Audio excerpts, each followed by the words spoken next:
Kaya ang gusto ko lang sabihin, pwede ba maging aware sila sa mental health, yung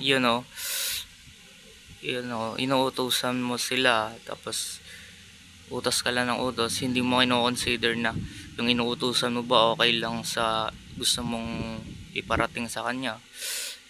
And then sa iba naman, sa mga kaibigan ko naman, gusto ko iparating na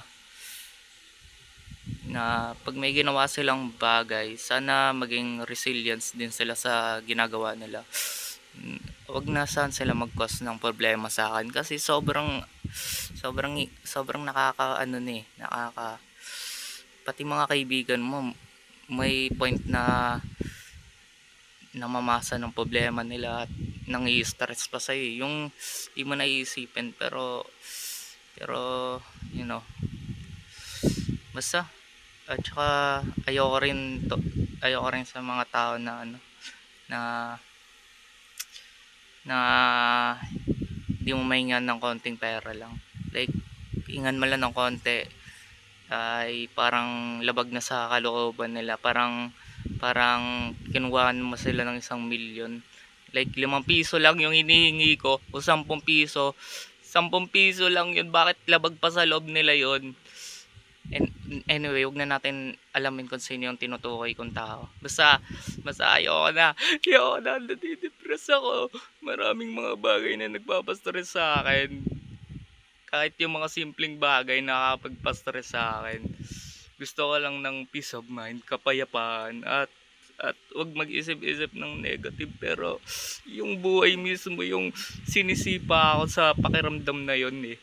Yung nagbibigay sa akin ng problema sa mga bagay-bagay. Pero luckily, wala naman ako naisip na mga negative na bagay. Mentally unstable lang kasi sobrang stress eh. At saka pag nasa labas ako, pag nakipag-usap ako sa ibang stranger, except sa mga kaibigan, pag sa ibang stranger ako nakipag-usap, parang nonchalant daw na hindi masyadong nagre-react, pero sa loob mo stress na stress ka na talaga. And then ang dami na nilang